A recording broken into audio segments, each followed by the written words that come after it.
지금 이제 중학교 학생 같으면은 내가 과연 저 학교를 합격할 수 있을까 없을까 요거보다는 저 학교에 들어가서 내가 잘 적응을 할 수 있을까 없을까, 제대로 성장을 할 수 있는 환경인가 환경이 아닌가, 또 내가 원하는 대학에 갈 수 있는 고등학교인가 아닌가, 이런 거를 좀 생각을 해가지고서 고등학교를 결정하는 것이 좋겠다.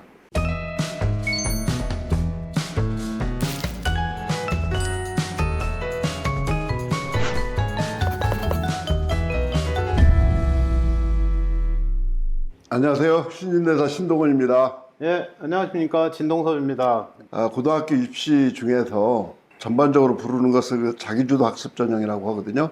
이 자기주도 학습 전형에서 자기소개서라든지 면접, 또 학교생활 기록부 등이 상당히 중요하게 쓰입니다. 그래서 자기주도 학습 전형이란 무엇인지에 대해서 현장감 있는 얘기를 한번 드려보도록 하겠습니다.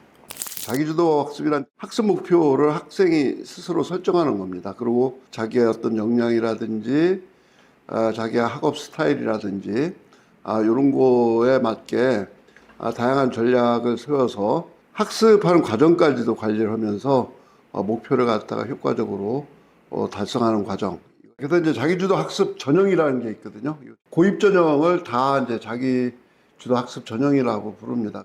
사교육 의존도를 좀 감소를 시키는 효과가 있고요. 또 창의적이고 잠재력 있는 학생을 또 이렇게 이제 선발할 수 있는 전형이 되겠고요. 또 주로 이제 1단계, 2단계로 나눠가지고 평가를 하게 되는데요. 내신 성적이나 출결이나 아니면 학교생활 기록부 등을 갖다가 반영을 해서 보통 1.5배수 정도를 선발하고 2단계에서 면접 시험을 본다든지 해서 이제 정원의 100%를 뽑는 그런 평가 방식을 쓰고 있고요.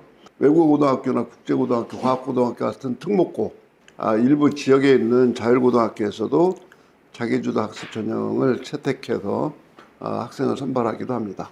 그래서 이제 입학전형위원회가 있는데, 입학전형위원은 입학 관련 업무를 갖다가 학교 교내에서 보는 사람들이거든요. 입학전형위원들과 면접전형위원은 완전히 구분돼 가지고서 입학시험이 실시된다라는 것 같다 볼 수가 있고요. 그래서 상당히 그 공정성이라든지 객관성을 높여가지고서 학교에서는 엄청나게 신경을 많이 쓰는 업무 중에 하나입니다.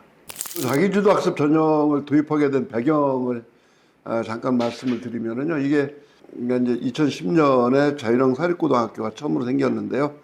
자율형 사립고등학교 선발 방식을 자기주도 학습 전형이라고 했다가 그 뒤에 외고라든지 아니면 과학고까지도 모든 전형을 갖다가 입시를 갖다가 자기주도 학습 전형이라고 부르고 있거든요. 하여튼 도입 배경을 보면은 학생의 잠재 능력이라든지 자기주도 학습 능력을 길러주는 방향으로 평가 방식을 전환해야 되겠다라는 것과 학교 설립 목적 있잖아요. 과학고등학교 같으면은 수학과학 중심으로 이공계 인력을 갖다가 키우겠다 이런 뜻이고, 또 학생의 꿈이라든지 끼를 이렇게 이제 살려주는 방향으로 고등학교 교육의 효과를 갖다 제고시키겠다 이런 뜻도 있고요. 사교육 유발 요인을 배제하겠다라는 것도 크고요.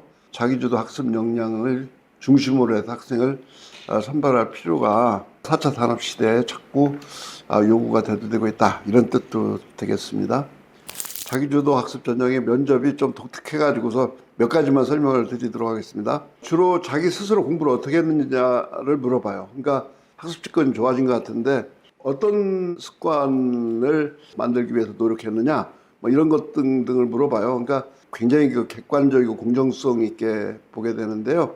면접실에 딱 들어가면은 이제 면접 선생님들이 세 분이 앉아 계신데 그 두 분은 본교 선생님이고요.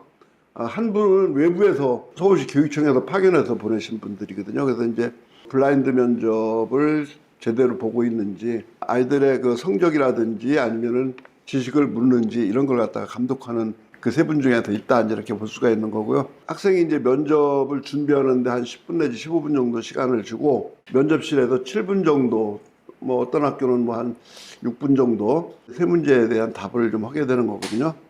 그러니 과학고등학교 같은 경우는요, 고교 유형별 자기주도 학습 전형 절차를 갖다 보면은 1단계에서는 서류평가, 이거 학생부 종합전형이라고 생각하면 좋은데 자기소개서라든지 교사 추천서, 학교 생활기록부 같은 거를 면밀히 검토를 해서 1.5배수를 선발하고 2단계에서 공정하게 면접 시험을 봅니다. 면접 문제도 조금 어려운 수학 문제, 과학 문제를 출제를 해서 과학고등학교는 했던 수학이라든지 과학에 대한 능력이 출중하지 않으면은 합격하기 쉽지 않더라라는 얘기고요.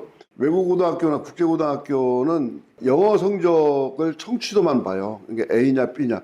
대부분 뭐 성취도 다 A를 받으니까 동점자가 너무 많으면은 국어라든지 사회 성적까지도 보고 여기다가 출결 결석이 있으면 마이너스를 해서 1.5배수를 뽑고 그 1.5배수를 가지고 면접을 봐서 최종 합격자를 선발한다 이렇게 보시면 되고요. 서울 자율형 사립고등학교는 그냥 1.5배수를 무작위로 추첨해서 2단계에서 면접 성적만 가지고서 정원을 뽑는다 이렇게 보면 되고요.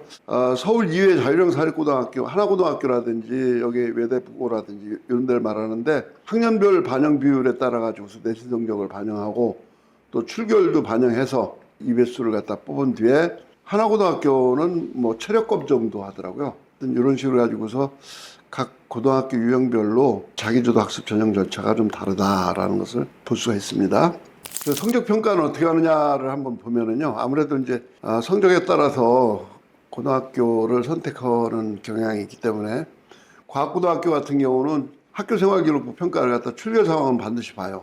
그리고 또 이제 교과학습 발달 사항에서 수학이라든지 과학 세부능력 특기사항도 보고 1단계에서 면담 있지 않았습니까? 그 면담에서 물어보기도 하고 그렇습니다. 그리고 창의적 체험 활동을 통해서 인성을 보기도 하고 과학고등학교는 전부 기숙사를 들어가기 때문에 기숙사 활동을 잘할 수 있는 학생인지도 한번 살펴보기도 합니다. 그리고 이제 자유학기 활동도 어느 정도 평가를 하게 되고요. 그래도 과학고등학교 가는 학생들은 그 과학과 관련된 서적을 좀 많이 읽은 것이 어느 정도 도움이 되고 외국고등학교와 국제고등학교도 그냥 성취도만 봐요.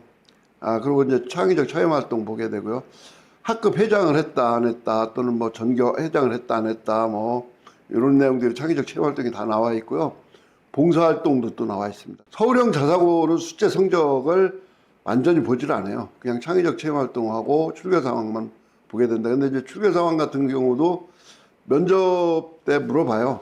자사고는 거의 다 봅니다. 수상 경력만 제외되고 교과학습 발달 사항이 거의 다 들어가고 영재 기록만 삭제가 돼요. 전사고라고 하는 외대부고라든지 하나고등학교를 가려면은 세부능력 특기사항까지도 짜임새 있게 학생 노력한 것이 제대로 반영된 그런 내용이야만 합격할 수 있다라는 것을 갖다 볼 수가 있죠.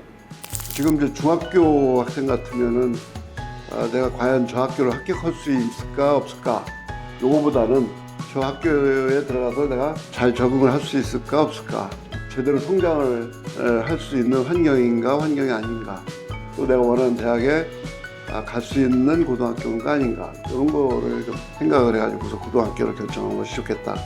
네, 고맙습니다.